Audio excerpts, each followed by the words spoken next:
Assalamualaikum, hai guys, welcome back to my channel. Selamat datang kembali di channel Makci. Kejap, macam tuh. Hai semuanya, sahabat online family Makci, apa kabar anda semua guys? Makci harap semuanya sentiasa sehat, selalu dipermudahkan segala urusan dan murahlah rezeki kita semuanya. Amin, amin. DPR Malaysia tengah heboh, ingin tiru gebrakan Indonesia stop impor pangan. Sepertinya gebrakan Indonesia ini sangat menghebohkan Malaysia ya.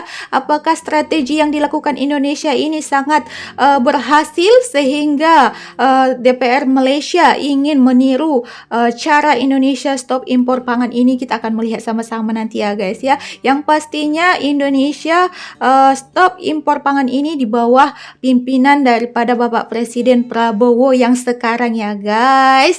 Harap-harap kedepannya Bapak Presiden Prabowo ini dapat membawa Indonesia ke negara yang lebih baik lagi ya guys ya. Oke, video ini Makci tengok daripada channel Info Awibisana. Seperti biasa Makci kalau tak ada punya link nanti dekat deskripsi box.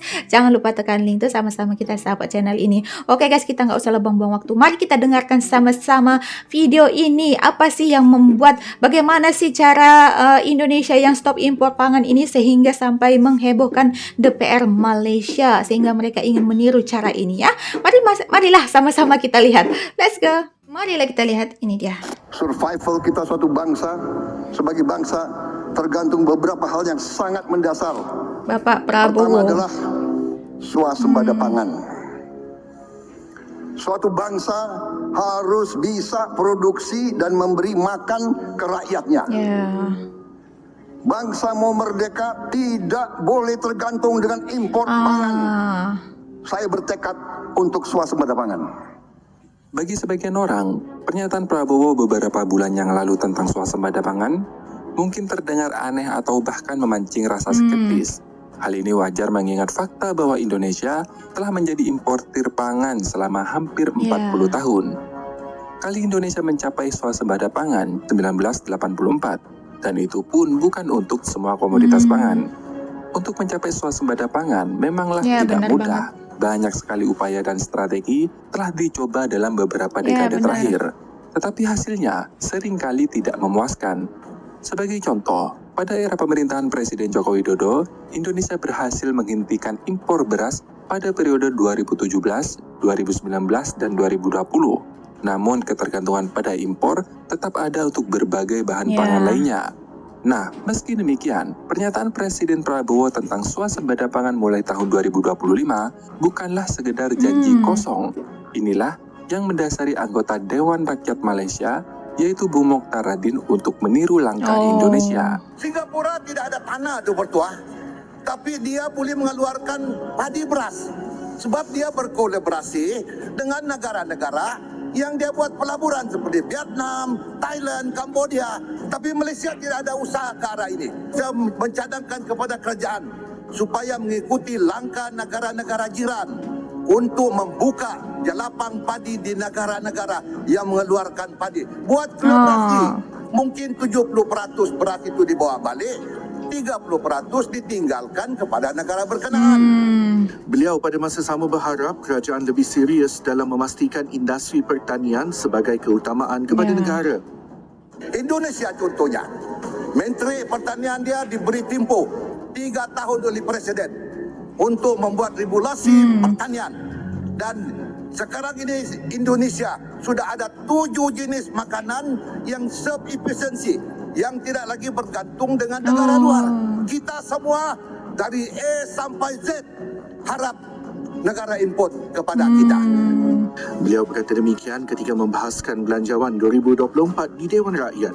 Bukti bahwa pernyataan Prabowo ini bukanlah omong kosong, baru-baru ini didukung oleh pernyataan Menteri Koordinator Bidang Pangan, yaitu Bapak Zulkifli Hasan.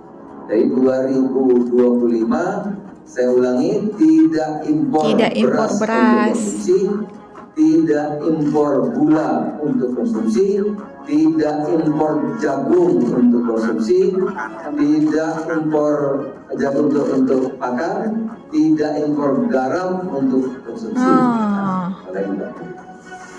Dan diperkuat dengan fakta bahwa 9 Desember 2024 kemarin, Kepala Badan Pangan Nasional telah membatalkan impor beras sebesar 840.000 ton.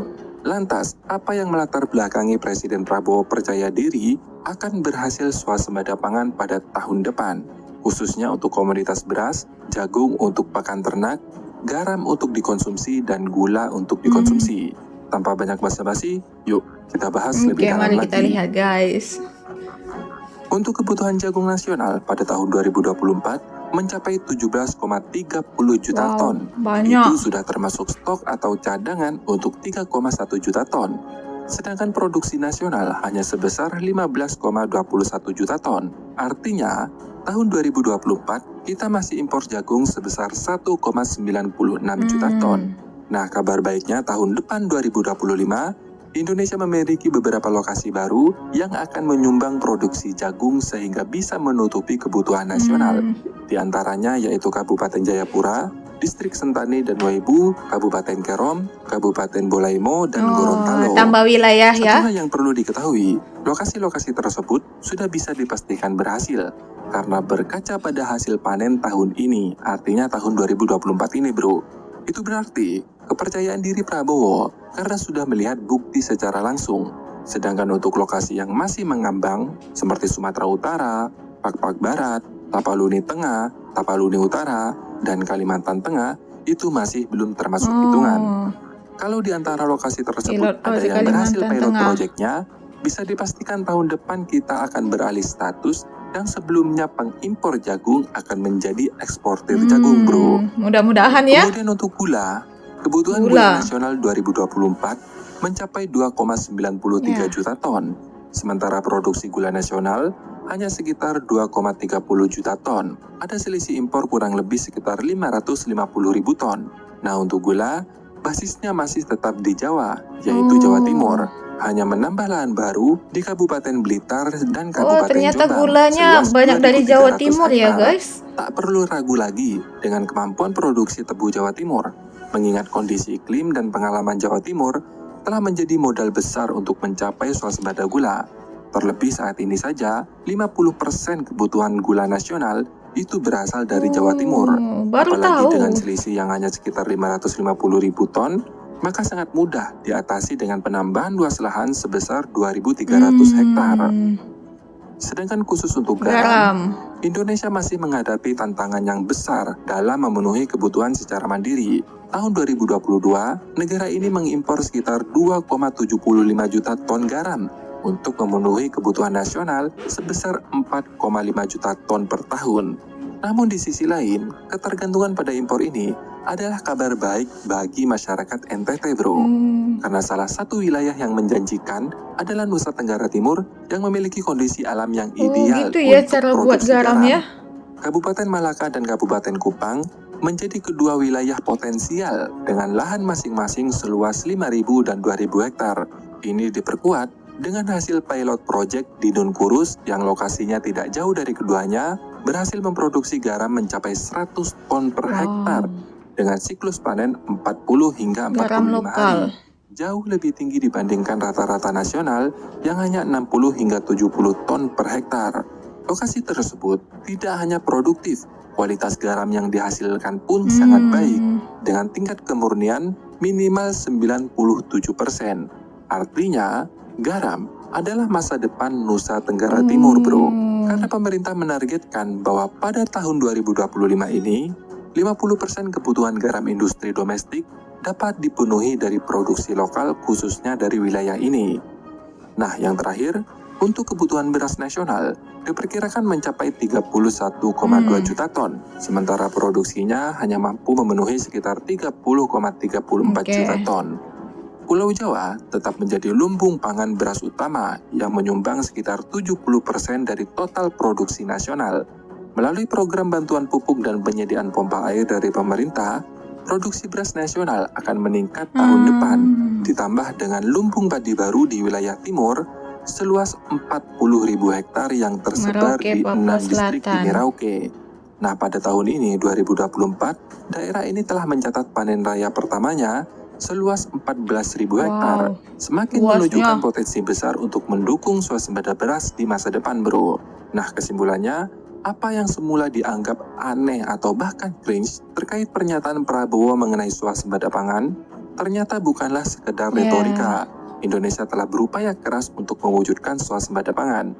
Meskipun perjalanan menuju ke sana masih penuh tantangan, namun setelah hampir 40 tahun menjadi negara pengimpor pangan, tahun depan 2025 akan menjadi titik awal Indonesia tidak lagi mengimpor sejumlah komoditas utama Amin, seperti semoga. beras, jagung untuk pakan ternak, garam untuk konsumsi, dan gula untuk dikonsumsi.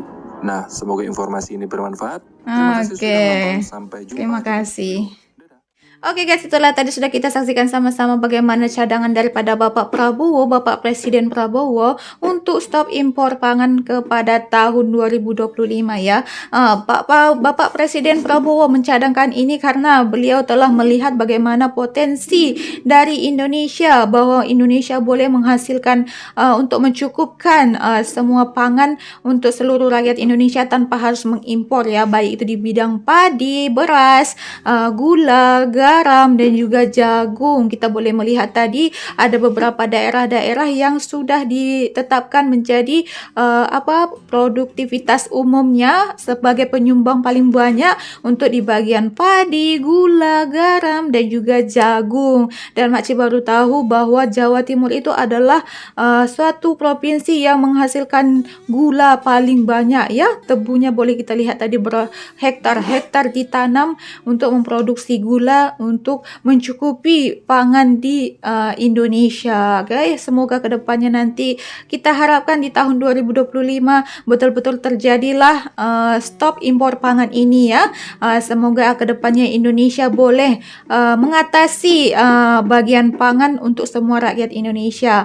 Nah, oleh karena itu guys, sampai anggota DPR Malaysia heboh ingin tiru semua gebrakan Indonesia yang buat ini, stop pangan ini, karena mereka melihat, anggota DPR ini melihat bagaimana kedepannya Indonesia dapat mengatasi persoalan pangan di Indonesia dengan gebrakan daripada Bapak Presiden Prabowo ini ya. Mereka ingin meniru cara Indonesia stop impor pangan ini. Ya, semoga kedepannya nanti gebrakan yang dilakukan Indonesia ini menjadi salah satu contoh untuk negara-negara lain, bahwa setiap negara itu mampu berdiri pada diri sendiri, berdiri pada kaki sendiri, bahwa setiap negara itu mampu hidup tanpa mengimpor makanan dari negara luar, bahwa di negara mereka pun penuh dengan kekayaan yang boleh menghidupi setiap rakyatnya, gitu ya guys ya. Semoga kedepannya nanti Bapak Prabowo dapat membawa negara Indonesia ke negara yang lebih maju lagi, menjadi negara yang lebih banyak dicontoh oleh negara-negara luar di bidang sektor pertanian, kesehatan, di semua bidang lah ya guys ya. Semoga Bapak Presiden Prabowo ini bisa membawa negara Indonesia jauh lebih baik daripada sebelum ini. Amin, amin. Kita doakan yang terbaik ya guys ya. Oke lah, terima kasih lah untuk Anda semuanya. Minta maaf di atas segala kekurangan video makcik ya guys ya. Minta maaf mungkin ada komentar makcik yang mungkin kurang Anda pahami ataupun yang tidak sependapat dengan Anda. Makcik minta maaf lah ya guys ya. Setiap manusia itu memiliki hak untuk memberikan komentar terhadap apa yang dia lihat, apa yang menurut apa yang kita reaction gitu ya guys ya. Oke lah, terima kasih lah untuk Anda semuanya. Sampai di sini saja lah video kita, jumpa lagi di next video. Bye bye. Assalamualaikum.